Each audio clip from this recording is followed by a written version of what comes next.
Hello everyone, this is Paul. This is my presentation covering capital budgeting simulation, scenario B for New Heritage Doll Company. I chose scenario B due to the high investment budget to meet all the project needs.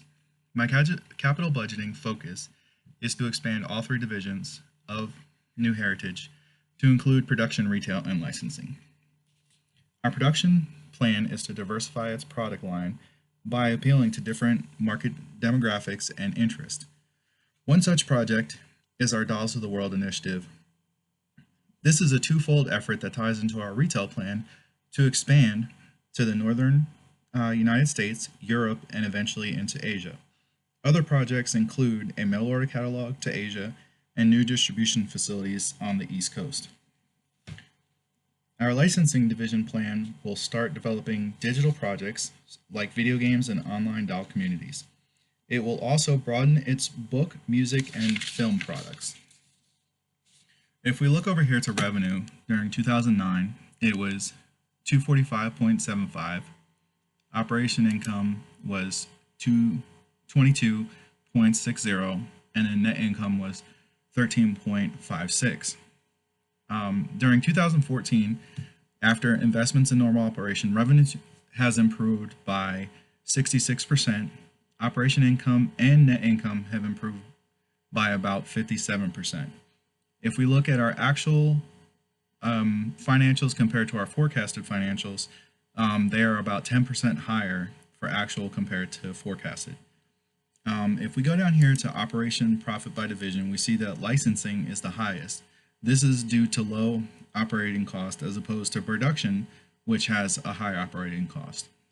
In contrast, our assets by division, production is the highest and licensing is the lowest, and that's due to properties, plants, and equipment. We go up here to revenue. As a whole on the pie chart, the total of the three equals 558.31. That is obviously a lot higher than the 373, but that is due to the fact that 75% of production sales is actually internal and it goes to retail. So if you take the 75% away from production's revenue, that will equal up to the 373. Moving on to project details, I will also bring one up from an earlier simulation. The criteria that I chose for the projects first was a internal rate of return of 10% or higher. I looked at the payback period to be less than 10 years. The only time that I deviated from the 10-year payback period was if I was investing into a new PP&E project. I would also look at the project cost, the first year EBITDA, and the 5-year EBITDA. If by 5-year mark it hadn't broke even or increased on the initial investment, I usually wouldn't accept that project. But I would also take a look at the project details, and I would look at going out to possibly the 10-year mark for certain projects, because if you go out to 2019 and beyond, if you look at the initial investment, which isn't okay, project cost at 0, so that doesn't really say much, but then you look at the net sales. For some projects, by the 10-year mark, they've either tripled or quadrupled. So if the net sales far exceeded the initial investment by year 10, I would accept that project. So we will, all right, to our cash flow statement. Our cash flow statement here from operations is higher than investments, and from financing, and if we look down at the ending balance, it is positive. During the process of the capital budgeting simulation, these numbers were pretty consistent. The only time that cash flow from operations wouldn't be higher than these numbers was usually if we had a project that had a high investment cost but it had a low return on between year 1 and year 5. So once those projects started seeing positive revenue, cash flow from operations was higher. We will look over at the income statement and the balance sheet. On the income statement, our cost of goods sold began to go down over time. We do have a spike here from 2015 to 2016, but steadily it declines, meaning that the investments into new equipment, new inventory management systems, new software, things along those lines did improve our cost of goods sold.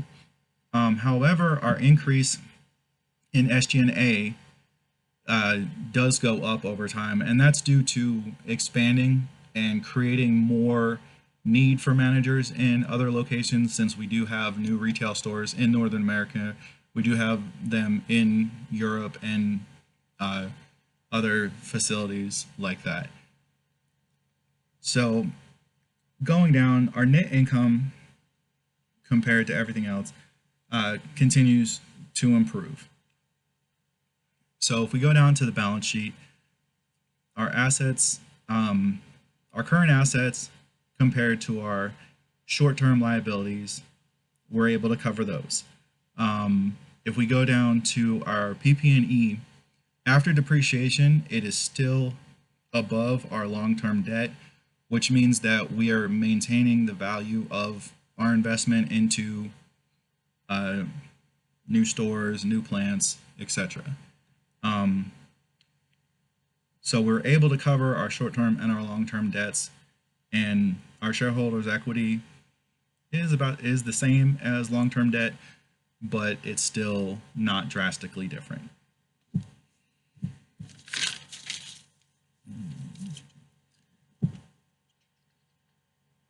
So the last section, okay, we will talk about the project update screen, which, like I said, at the beginning of the scenario, when we first started doing this, it was more of a click and pray to hope that our MPV and our revenue would go up. As we started to look at different things, you see that there is a direct correlation between projects and things in the future. Like I said at the beginning, the development of the Dolls of the World initiative helped us expand into England because the boutique sales were stronger than expected, due in large part to the success of the Dolls of the World initiative. Our penetration into Asia with our mail order catalog will help us in the future, because once we're able to move into Japan and China, we already have a demographic there that is interested in our products.